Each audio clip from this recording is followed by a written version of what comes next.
지난주에 이어서 우리는 1세기 때에 우리 초대 교회가 직면한 여러 환경들을 이야기하고 있습니다. 2000년 전에 일어났던 일들을 여행하고 있습니다. 1세기에 들어서 로마 제국의 속국으로 완전히 전락한 당시 유대 사회는 혼돈의 그 자체였습니다. 더욱이 유대인의 정신적 지주 역할을 감당했던 유대교는 오래전부터 헬라의 세계와 문화와 뒤섞여서 본래의 유대교를 상실하고 있었습니다. 헬라 그러면 누가 떠오르나요? 알렉산더 대왕. 알렉산더 대왕이 추구했던 세상, 그것이 헬라 제국의 꿈이었죠. 어쨌든 이 헬라의 사상이 엄청난 영향력을 발휘해서 전 유럽뿐만 아니라 유대 사회를 포함한 동방 사회에 이르기까지 헬라의 문화가 침투한 것입니다. 이런 영향으로 그동안 유대 지역 안에서만 머물던 유대인들은 더는 팔레스타인 지역에만 묶여 살지 않았고, 그래서 그들은 로마 제국 내 전 지역으로 새로운 삶터를 찾아 나섰습니다. 이들을 일러서 뭐라고 부릅니까? 디아스포라 유대인이다라고 그렇게 부릅니다. 이 유대교는 크게 두 개의 유대교가 되었습니다. 하나는 팔레스타인 유대교이고 하나는 디아스포라 유대교입니다. 이 둘의 공통점은 둘 다 헬레니즘의 영향을 받은 유대교라는 사실입니다. 그러나 헬레니즘 유대교에 대한 유대 사회 내부에서의 반발도 매우 컸습니다. 주로 네 분파에 의한 반발과 운동이 있었습니다. 먼저 외세로부터 조국의 독립을 열망하는 제르테 당이 있었습니다.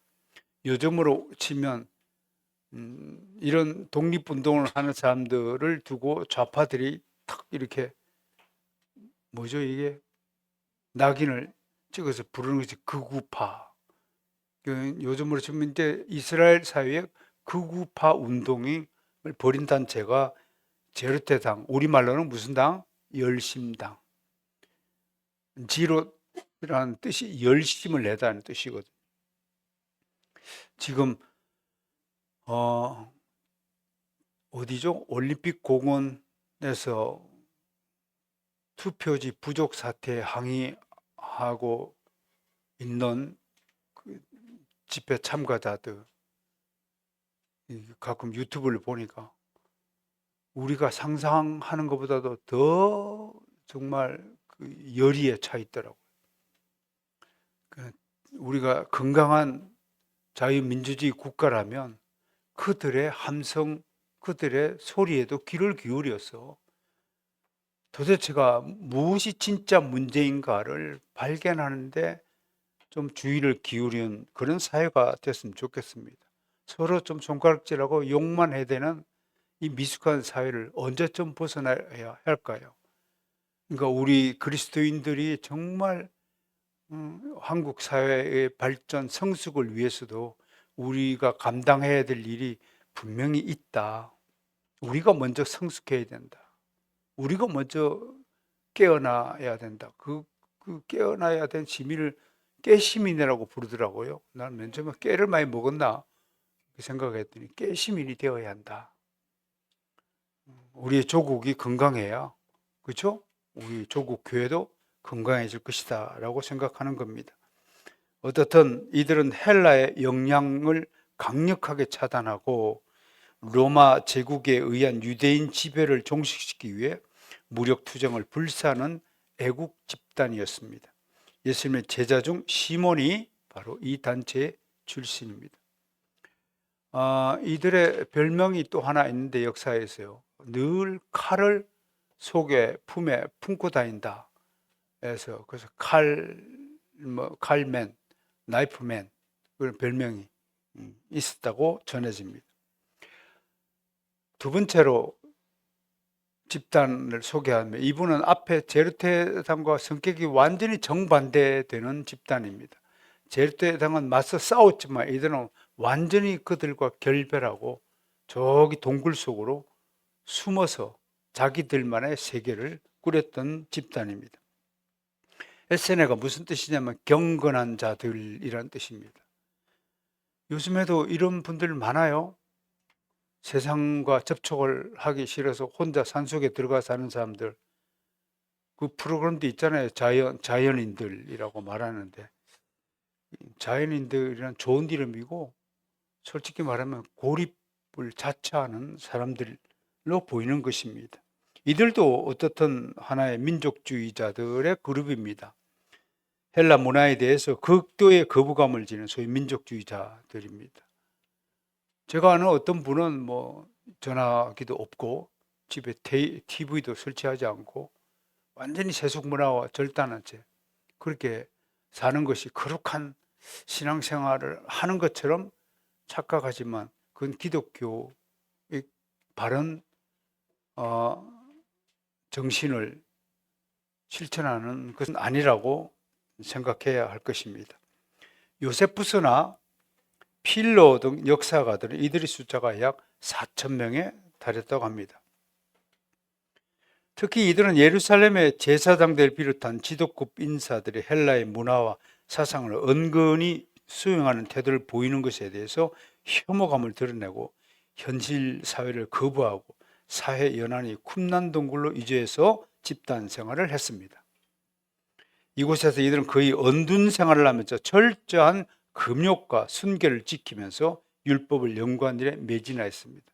지금도 우리나라 안에요. 강원도에 또 강화도에 충청도에 괴릉산 밑에 이런 은둔 생활을 자처하며 뭔가 뭐 신비한 일을 연구하는 분들이 꽤 많습니다. 저는 이분들에게 호소합니다. 빨리 교회로 돌아오세요. 산속에서 홀로 수련하고 수양해서 복음의 가치를 발견하는 것이 아닙니다. 우리는 다른 사람들의 비방을 온몸에 받을지라도 그들을 껴안고 그들과 함께 공유하며 살아야 하는 운명 공동체라는 것, 그것이 진정한 그리스도인이 될 것이라는 것을 기억해야 할 것입니다. 어쨌든 이들로 인해서 1947년 사해 사본이 발견이 되었습니다. 그래서 우리가 신약 성경 연구에 굉장한 기여를 한 집단이 바로 에세네파입니다. 세 번째 집단은 바로 바리새파입니다. 대부분 돈 많은 중산층 신자들로 이루어진 이 분파는 에세네파처럼, 그러나 이들은 율법의 세세한 항목까지도 지킨다는 형식적인 순수함을 근거로 다른 사람들로부터 자신들을 분리하여 우월적 특수성으로 자처했습니다. 그러나 자신들에게는 관대하고 남들에게만 율법의 적용을 엄격히 적용하는 이중잣대로 비판을 받았습니다. 그런 점에서 솔직히 우리가 주님 앞에 나와서 고백할 점은 우리 속에도 바리새파적인 요소가 숱하게 담겨 있습니다.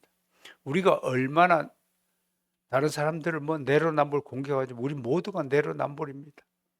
나한테는 관대하고 남한테는 아주 엄격한 것, 내 편한테는 무조건 옳건그르건 내 편이 하는 것은 무조건 지지하고 남의 편은 악이라고 규정하는 이런 것들이 얼마나 죄악된 행위인지를 우리가 깨달아야 하는 것입니다. 그런 교만함 때문에 세례 요한은 그들을 두고 독사의 자식들아 라고 맹공을 했고, 예수님도 그들을 회칠한 무덤으로 비유하며 질타했습니다. 그리고 예수님이 죽으신 후 우리 초대 교인들은 바로 이 그룹에 의해서 심대한 타격을 입고 핍박을 받았습니다. 복음서에도 바리새파의 이야기가 참 많이 등장하죠. 그죠? 나는 11조를 다 철저히 지키며 하루에 3번 뭐 기도를 하고 어쩌고 저쩌고 하면서 자랑하고 나는 죄가 없습니다. 저 옆에 있는 나사로, 거짓 나사로보다 저는 의인입니다. 라고. 그리고 우월의식을 성경이 고발하고 있지 않습니까? 혹시 우리 가운데 나 정도면 모범적인 그리스도인이야 라고 생각하는 사람이 있습니까? 속히 이 제일 앞자리에 나오셔서 하나님께 회개하시길 바랍니다. 우리 중에 의인이 어디 있습니까? 우리가 의로운 행위를 했기 때문에 구원을 받았습니까? 우리는 모두 죄인이라는 사실을 기억하고 살아야 됩니다. 그런 점에서 바리새파가 주는 교훈이 별도로 있다고 할 것입니다. 네 번째 그룹은 사두개파입니다. 여러분, 모세의 후계자 중에서 제사장 계보가 바로 사독으로 지명을 받았다는 것을 우리가 레위기를 통해서 분명히 기억하고 있을 것입니다. 이 사독의 후예라는 뜻입니다. 그래서 대제사장을 비롯한 귀족 그룹을 대변하는 정치 집단으로 성장했습니다. 비록 수적으로는 열세였지만 제사장직을 장악하고 있었기에 그 영향력은 바리새파보다 우월했습니다. 오늘날 교회의 권력으로 치면 목사들의 그룹이 아닐까 그렇게 생각을 해봅니다. 그러나 이들은 점점 헬라화에 물들면서 어떤 분이 그러더라고요. 유튜브에서 제일 세상적인 사람들이 누구냐 하면 목사들이다 하고 오늘 한국교회 목사들을 싸잡아서 비난하는 목소리도 있더라고요. 어떤 분은 심지어 우리 세습의 문화, 이제는 세습을 하지 않는, 자기 아들에게 물려주지 않는 교회가 거의 없을 정도로, 개척교회 말고요, 우리 같은 아주 작은 교회는 가져가려도 안 가져가는 입장이고, 뭐 1000명 이상 교회가, 한국 교회가 수두룩하대요. 근데 이 정도 된 규모 중에서 세습하지 않는 교회가 거의 없을 정도로 당연시 여기고, 그럼 왜 세습을 할까라고 조사를 해봤더니 이렇게 힘들게 내가 뼈 빠지게 해서 개척을 했는데 남주기 아깝다. 이게 무슨 일이란 말입니까? 세상에 우리가 세상 것 취하자고 예수 믿고 교회에서 호의 허락하려고 목사 노릇을 한단 말입니까? 아무튼 이것이 한국교회의 현실이라고 합니다. 최초의 세습교회가 어딘 줄 아세요 혹시? 충 무슨 교회입니다. 저 사당동에 있는 우리나라 최고로 뭐 크다고 하는 장자총회에 속한 그 교회가 모범되게 탁 멋지게 성도들의 투표로서 결정을 했다면 얼마나 아름다운 전통이 되었을까요? 그런데 결국 북적북적하더니 아들한테 교회를 물려주었어요. 전직 대통령, 돌아가신 전직 대통령도 장로로 섬겼던 그 교회가 이렇게 아름답지 못한 전통을 남기니까 너도 나도 그 뒤에 이어서는 뭐 광림, 또 금난, 임마누엘 등등 그 형제들이 일군 교회입니다. 다 자기 자녀한테 물려주고, 여기 있는 뭐 명 무슨 교회 또 자기 아들한테 물려주고, 그래 따라서 조그만 규모만 되더라도 500명이든 300명이든 아깝다면, 남주기가 아깝다면서 자기 자녀에게 물려주는 현실을 볼 때 얼마나 우리 한국교회 개혁의 길이 멀고도 험악한지. 물론 자기 아들 중에 제대로 된 목사가 있을 것입니다. 그것은요, 한국 교회의 사정에 그 논리를 갖다 붙이면 안 됩니다. 왜? 아무리 재주가 뛰어난다 할지라도 그것은 기본 덕목에 속한 일이 아니기 때문에 그렇습니다. 좀 교회가 사회에 모범이 되어야 된다는 입장에서 보면 그건 모범된 일이 아니기 때문에 조심해야 한다는 것을 다시 한번 강조합니다. 어쨌든 이 사두개파는 주후 70년 예루살렘 성전의 파괴 이후 역사에서 사라지고 말았습니다. 아무튼 헬라의 이념과 사상, 문화는 신약 성경의 중요한 배경이 되었습니다. 특히 신약은 헬라어로 기록되었잖아요. 이것만 보아도 헬레니즘과 초대교회의 긴밀한 관계를 우리는 유추할 수 있습니다. 자, 1세기 때 초대 교회가 헬레니즘과의 관계로 고생만 한 게 아닙니다. 내부에서는 바로 유대교주의로 인해서 고통을 또한 받았습니다. 초대교회와 유대주의의 관계는 한편으로 기독교의 기원을 이해하는 데 매우 중요합니다. 다시 말해서 기독교를 알기 위해서 먼저 유대교가 무엇인지 유대 사회의 문화와 사상과 관습을 총칭하는 유대주의, 영어로 헤브라이즘이라고 그래요. 히브리즘, 우리말로 하면 히브리즘 그런데 영어로는 헤브라이즘이라고 말합니다. 이 특성들에 대해서 사전 지식이 좀 필요하다 하는 것입니다. 알다시피 초대교회는 유대교와 완전히 분리된 종교를 시작한 것이 아닙니다. 예수님과 그의 제자들과 초대교인들 대부분은 누구 민족인가요? 유대 민족들이었잖아요. 예수님도 유대인 출신이잖아요. 그들은 모두 율법 아래에서 태어나 살았습니다. 예수님은 자신의 복음을 먼저 유대인들에게 전파하셨습니다. 그래서 유대인들이 제일 먼저 예수 그리스도를 믿고 새로운 이스라엘 백성으로 거듭났습니다. 그런데 여기서 중요한 점은요, 예수님은 새로운 종교를 창설하기 위해 이 땅에 오신 것이 아니라고 하는 것입니다. 이렇게 말씀했어요. 마태복음 5장 17절에서 함께 읽을까요? 시작. 내가 율법이나 선지자를 폐하러 온 줄로 생각하지 말라. 이 말씀이 무슨 뜻인가요? 예수님은 구약의 교회와 단절하고 새로운 교회를 설립하고자 한 것이 아님이라는 것입니다. 율법 아래에 있던 구약의 교회를 복음 아래에 있는 신약의 교회와 스무스하게 연결시키고 있는 것이 예수님의 사역의 핵심이었다고 하는 것입니다. 그것이 예수님 사역의 목표였다고 하는 것입니다. 그래서 초기 신자들은 자신들을 새로운 백성이라고 여기지 않고 자기들 이스라엘 중에 이스라엘, 참 이스라엘이다. 우리 바로선 교회 성도들이 그리스도인들 중에 그리스도인으로 불림을 받기를 원합니다. 우리 목표가 참된 개혁파 신앙을 소지하는 것이 우리의 목표이지 않겠습니까? 메시아를 믿는 유대인, 이런 것들로 자신들을 소개하고 있었다는 것입니다. 이에 초대교회 신자들은 예수 그리스도를 구주로 믿고 영접한 뒤에도 여전히 예루살렘 성전 중심의 신앙을 버리지 않았습니다.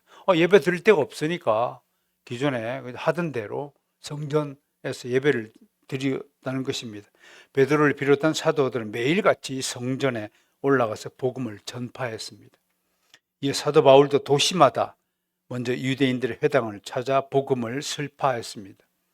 그때 유대교인과 기독교인 모두가 사용한 성경은 구약 성경뿐이었으므로 함께 성경을 나누어 보고 교류하였습니다. 이때까지만 해도 아주 좋은 사이였다는 것입니다. 물론 일부 유대인들은 기독교인들을 인정한 것은 아닙니다. 유대교 입장에서 새롭게 나타난 그리스도인들을 나사렛 이단자들이라고 부르기도 했지요. 그리고 이들은 유대교로부터 변절한 개종자이거나 이단자들이었다는 것입니다. 그렇다고 유대인들이 냉정하게 그리스도인들을 추방한 것은 아니라고 하는 것입니다. 비록 소수에 불과했지만 예수님이 선포하신 복음은 유대인들의 마음을 조금씩 파고들어서 서서히 유대교의 변화를 일으켰다는 것입니다. 점점 유대인들은 예수님 이야기를 모이는 장소에서 다 삼삼오오 모일 때마다 예수가 누구냐라고 이야기를 나눴다고 기록하고 있습니다.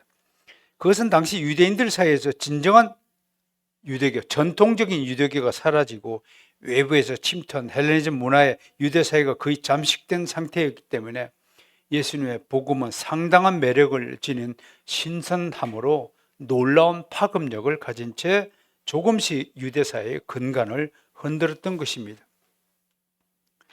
이렇게 초대교회는 유대교 내부에서 시작한 것은 맞습니다. 그러나 이방인 선교와 믿음으로 의롭다함을 얻는다는 복음 때문에 점차 유대교와 구별되고 분리되었습니다. 가만히 얘기 들어보니까 우리 유대교랑 좀 상당히 다르네? 같은 줄 알았더니 좀 다른 종교네? 라는 분위기가 조금씩 일어났다는 겁니다. 처음 수십 년 동안은 기독교와 이두개의 경계가 모호했습니다. 같은 하나님, 같은 아브라함의 하나님을 믿으니까 처음 몇십 년간은 그냥 경계가 없이 그냥 뭐 분리되지 않았다는 겁니다.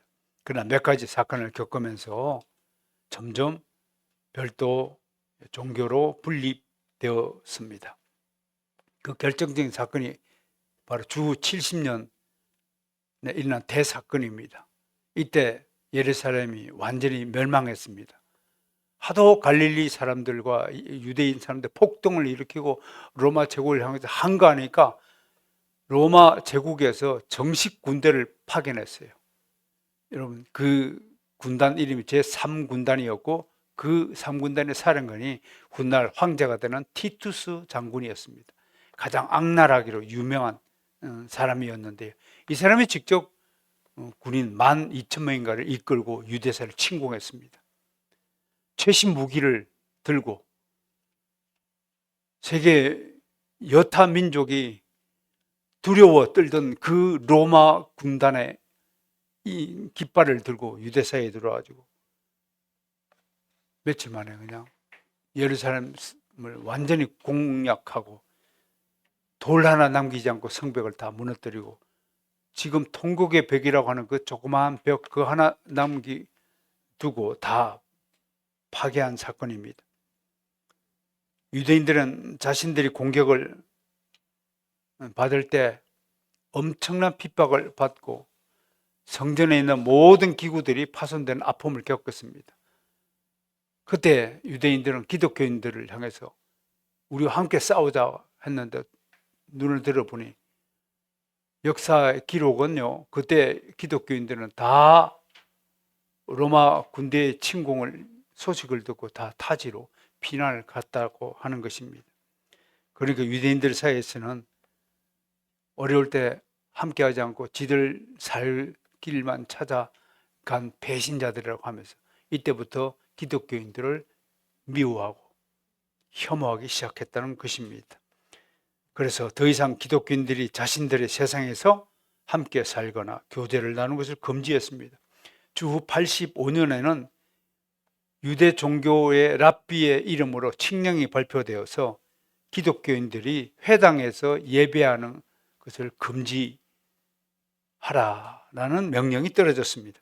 이런 과정을 통해서 기독교인들은 유대교를 벗어나 하나의 독립된 신앙 공동체로 자리 잡기 시작했습니다.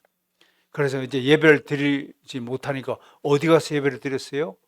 이제 좀 꽤 장소가 넓은 장소를 가지고 있는 좀 부유한 그리스도인 가정집에서 예배를 드리기 시작하고 한 것입니다.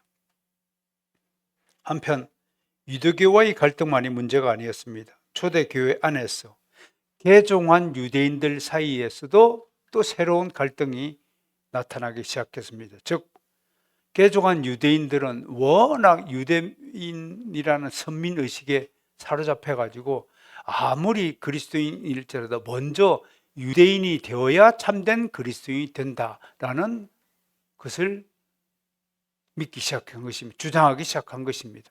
그래서 먼저 유대인이 되려면 뭘 받아야 돼요? 할례를 받아야 돼요. 할례를. 이거 문제 때문에 막 갈등이 시작된 것입니다. 그래서 일부 유대인 개종자들은 이방인들은 먼저 할례를 받고 다음으로 모세 율법을 지켜야 되며 세 번째로 유대인의 음식 규례, 즉 돼지고기를 먹으면 돼야 안 돼요?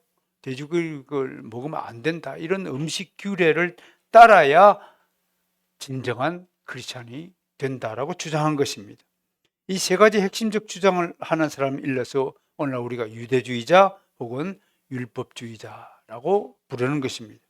이 세 가지 논쟁점이 당시에 얼마나 심각한 것이었는지 사도행전 15장에는 초대교회가 이 문제를 두고 최초의 교회 회의를 개최하지 않습니까? 그것이 바로 예루살렘 회의라고 하는 것입니다.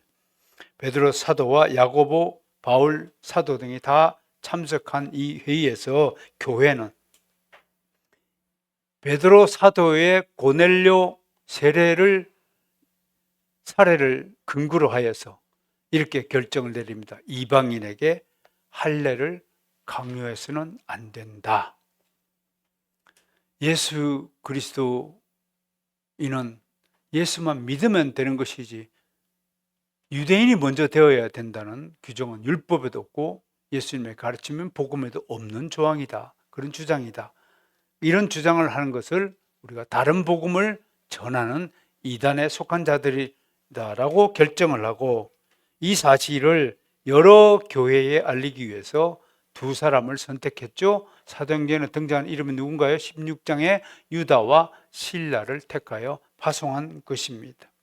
나중에 실라는 또 바울 사도에게 또 이 매력을 느껴가지고 두 사람 같이 전도 여행을 다니는 사람이 된 것입니다. 이것을 우리가 제1차 예루살렘 교회 회의라고 부릅니다.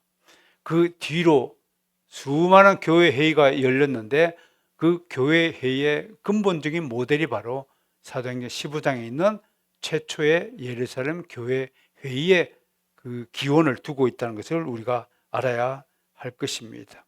어떻든 이 예루살렘 교회 회의는 기독교 역사에서 매우 중요한 전환점을 제공했습니다. 즉 유대교인들이 말하는 구원은 율법을 준수하고 민족적 유대인이 되는 것이라고 하지만 기독교의 구원은 예수 그리스도를 믿는 믿음으로만 구원을 얻는다는 새로운 구원의 도리를 확정한 것이 바로 예루살렘 교회 회의라고 하는 것입니다. 이 교회 회의의 결정으로 말미암아 더 이상 행위로 구원을 강요하지 않고 믿음으로 구원을 얻는 초대교회의 구원론이 최초로 확립되었다고 하는 것입니다. 무엇보다도 이 구원의 도리는 사도 바울에 의해 정립되고 강력하게 설파되었습니다. 누군가 이렇게 묻습니다. 사도 바울이 우리 지상에 세워진 주님의 교회에 공헌한 것 중에서 최고의 공헌점이 무엇이냐라고 묻는다면 대부분의 학자들은 바로 이 구원의 도리를 이론적으로 또 체계적으로 잘 정립한 데 있다라고 우리가 입을 모으는 것입니다. 바울은 이렇게 얘기했죠. 갈라디아서 2장 16절 말씀이에요. 시작. 사람이 의롭게 되는 것은 율법의 행위로 말미암음이 아니요 오직 예수 그리스도를 믿는 믿음으로 말미암는 줄 알므로 우리가 그리스도 예수를 믿나니 이는 우리가 율법의 행위로서가 아니고 그리스도를 믿음으로써 의롭다함을 얻으라 함이라. 율법의 행위로서는 의롭다함을 얻을 육체가 없느니라. 그러니까 바리새파들 같은 기존의 유대계 지도자들은 아니 율법의 행위를 행해야 구원을 얻는다고 평생 믿어왔는데 이렇게 율법의 행위로 구원을 받는 것이 아니라 예수 그리스도를 믿음으로 구원을 얻는다고 하는 사도 바울의 이 새로운 가르침이 얼마나 싫고 미웠겠어요. 그냥 사람들을 보내갖고 사도 바울이 복음을 전하는 곳마다 가가지고 괴롭히고 반대하고 심지어 돌을 찍어서 바울을 죽이기까지 했지 않습니까? 그래도 살아났잖아요. 성부에서 떨어뜨리기까지 하고 얼마나 사도 바울을 괴롭혔습니까? 여러분 이렇게 다른 구원론을 가진 사람들 입장에서는 기독교의 이 이신칭이 교리, 이 이신칭은 나중에 마르틴 루터에 의해서 만들어진 교리라는 사실 여러분들 뭐 기본적으로 다 잘 알고 계시지 않겠습니까? 이런 기독교의 기초적인 구원론이 이단의 입장에서는 죽기보다 듣기 싫은 소리라는 것을 우리 기억해야 됩니다. 이거예요. 우리는 간단하게 예수 믿으세요 말할 수 있습니다. 그런데 예수 그리스도를 부인하는 사람, 불신자들 입장에서는 그 소리가 죽기보다 듣기 싫어 할 수도 있다는 점을 명심하고 핍박을 받을 각오를 하고 복음을 전해야 된다는 사실 명심할 필요가 있다고 하는 것입니다. 어쨌든 종교개혁을 시작한 마르틴 루터는 로마 가톨릭 교회의 잘못된 행위 구원을 질타하고, 그러니까 로마 가톨릭 교회의 기원은 어디에 연결되어 있어요? 예수 그리스도의 복음에 연결되어 있는 것이 아니라 유대교주의의 유대주의의 구원론에 연결되어 있다는 것을 우리가 알게 되는 것입니다. 펠라기안주의에 그러면 뿌리는 어디에 연결되어 있다고 우리가 결론 지을 수 있습니까? 바로 유대주의에 연결되고 있는 것. 그 뿌리에서 난 자들인 거. 우리랑 완전히 다른 신앙의 그룹이라는 사실을 분명히 직시해야 됩니다. 오직 믿음으로 구원을 받는다는 소위 이신칭의 교리가 반포되었고, 이로써 정통 기독교회는 믿음만이 유일한 구원의 조건을 굳게 믿고 종교개혁을 완수한 것입니다. 완전히 상반된 구원의 교리가 자리 잡음으로써 초대교회는 완전히 유대교의 울타리에서 벗어나게 된 것입니다. 그로부터 기독교는 유대교의 신앙과 길을 버리고 하나님이 가르쳐 주신 새로운 구원의 길을 찾아 나선 것입니다. 이때부터 이제 기독교의 길이 열린 것입니다. 유대교와 적당하게 섞여 살던 초대교회의 그리스도인들이 이제는 독립된 삶을, 신앙을, 체계를 구축하게 된 것입니다. 이것을 신학적으로 정리하면 한 5가지로 요약할 수 있습니다. 제 신학이기도 하고요. 우리 선조들이, 우리 개혁파 신학자들이 가르쳐준 모든 구원의 도리를 이렇게 요약할 수 있다는 것을 소개합니다. 첫째, 구약의 하나님의 모든 언약은 예수 그리스도 안에서 완전히 성취되었습니다. 언약을 율법으로 바꾸면 모든 율법은 복음 안에서 성취되었습니다. 그것을 무시하다는 것이 아닙니다. 성취되었다는 것은 그 안에서 모든 것이 녹아들었다는 것은 율법의 모든 것들이 복음의 한 몸이 됐다. 일체가 되었다. 그러면 율법을 미워할 것이 아니다. 율법은 그 시대에 복음을 맞이하기 위한 몽학 선생이었다. 그렇게 비유하지 않습니까? 모델하우스였다. 그렇게 얘기하는 겁니다. 모델하우스 왜 짓죠? 실제 아파트 짓기 위해서 모델하우스 짓는 겁니다. 율법은 복음의 모형이었다. 그렇게 이해해야 됩니다. 두 번째, 구약시대의 모든 희생제사는 단번에 들은 예수 그리스도의 십자가 대속으로 완성되었다. 예수님이 십자가에 왜 매달려 죽었을까요?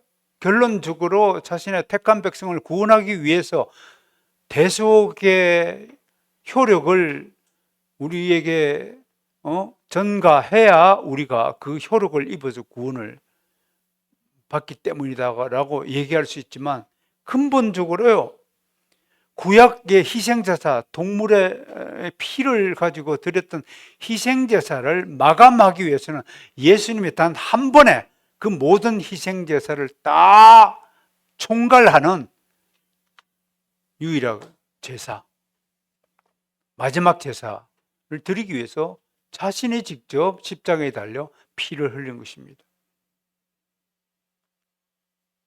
그러므로 예수님의 십자가 구속사건은 구약의 희생제사 제도를 완전히 성취시킨 것이다.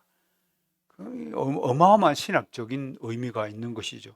세 번째로, 예루살렘이라는 가시적 성전, 유대인들은 예루살렘 성전, 그 건물 성전을 얼마나 자랑했습니까? 자부심이 대단했잖아요.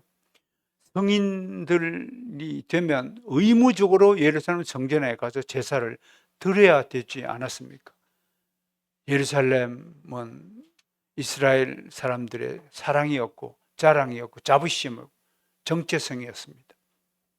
지금도 시온주의자들은 그 옛날 가졌던 그 예루살렘의 영화를 다시 찾고자 지금 시도하고 있는 것인데, 하나님, 그들의 문제점이 무엇입니까? 하나님의 진정한 의도, 뜻을 모른다는 것입니다. 하나님은 그 눈에 보이는 예루살렘 성전을 로마 군대를 통해 싹 흠으로 뿌렸습니다. 왜요? 예수 그리스도라는 눈에 보이지는 않지만 그 영원한 성전을 우리에게 주시기 위해서 눈에 보이던 예루살렘 성전을 무너뜨린 것입니다. 우리가 지금 이 공간에서 함께 모여 예배를 드립니다. 그런데 이 중요한 것은 이 공간의 문제가 아닙니다. 여러분들이 개인적으로 각자 하나님께 드리는 신앙 고백, 하나님 사랑합니다. 그 신앙 고백을 하나님이 들으시고 우리 교회에 속한 지체들에게 필요한 지금 말씀의 양식을 여러분에게 선사하고 있다는 것을 잊지 말아야 하는 겁니다. 예수 그리스도만이 우리의 영원한 성전이 될 것입니다. 네 번째, 구약의 모든 율법은 복음 안에서 성취되고 완성되었습니다. 좀 전에 설명을 했죠. 마지막 다섯 번째, 구약에서 이스라엘에게 한정됐던 구원의 대상. 유대인들은 자기들만 구원받는다고 얘기를 해요.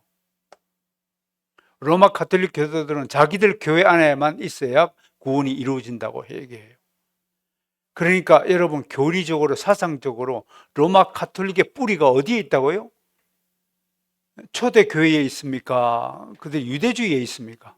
유대교회에 있습니다. 이걸 아셔야 돼요. 뿌리가 어디에 있느냐. 그래서 이 족보라는 게, 계보라는 게 그만큼 중요한 겁니다. 그들은 우리는 베드로의 후계자라고 주장하지만 그들의 모든 교리, 모든 이념과 사상, 종교성들은 다 유대교의 뿌리에 다 있다. 우리는 유대교를 부정하지는 않지만 유대교가 기독교 안에 다, 구약의 교회인 유대교가 새로운 신약의 교회인 기독교 안에 다 녹아들고 함께 성취되었다고 주장하면서도, 그럼에도 불구하고 우리의 뿌리는 예수 그리스도와 사도들과 초대교회에 뿌리를 두고 있다는 사실을 분명히 기억하고 인식해야 하는 것입니다. 그런 측면에서 복음을 유대 사회 안에, 그 그릇 안에만 있던 구원의 이 소리를 복음의 그릇에 담아가지고 전 세계로 복음 전달자를 파송하여서 들리게 하여서 5,000년 동안 어둠 속에 빠져있던 이 조선 땅에까지 이르러서 우리가 지금 예수 믿고 이렇게 새로운 구원받은 백성으로 살고 있게 된 것은, 이거 생각해 보지만, 역사적으로 생각해 보면 이건 정말 있을 수 없는 일이고, 이건 기적 같은 일입니다. 상령체시 22대 후손으로 태어난 저에게 어떻게 해서 저에게만 복음이 들려서 이렇게 구원의 역사 맛보며 새로운 세상 영원하고 살고 있다는 말입니까?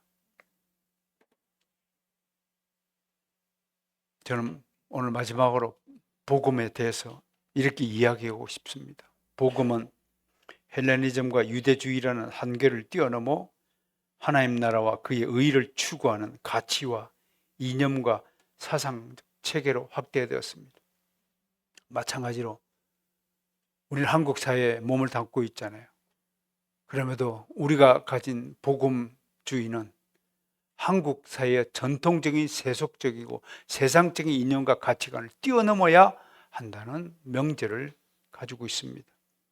비록 기독교는 유대주의라는 세계에서 잉태되고 자랐지만 한국 교회에 뿌려진 복음, 전통적인 유교주의의 그 세계에서 잉태되고 자랐지만 결코 유대주의, 결코 유교주의를 그대로 답습하거나 그 안에 안주하지 않고 영원한 구원의 가치와 도리를 담은 복음주의 생명 소리로 들려지고 울려 퍼져야 한다는 것입니다. 특히 한국 교회 안에 머물고 있는 우리는 한국 교회를 둘러싸고 있는 유교주의와 평생 동안 싸워야 합니다. 우리는, 여러분들도 부정하지 못합니다. 우리가 얼마나 유교적 가치관에 함몰되어 있는 사람들인지 알아야 됩니다. 여러분, 성경을 보십시오. 사도들을 보십시오. 예수님을 보십시오. 사도들을 보십시오. 초대교회 지도자들을 보십시오. 그 지도자들이 육신의 가족과 어울려 다니면서 복음을 전한다는 기록이 단 한 곳도 있으면 좀 소개해 보세요. 그들은 오직 하나님의 영광과 하나님 나라를 위하여 목숨을 걸었던 사람들입니다. 물론 그렇다고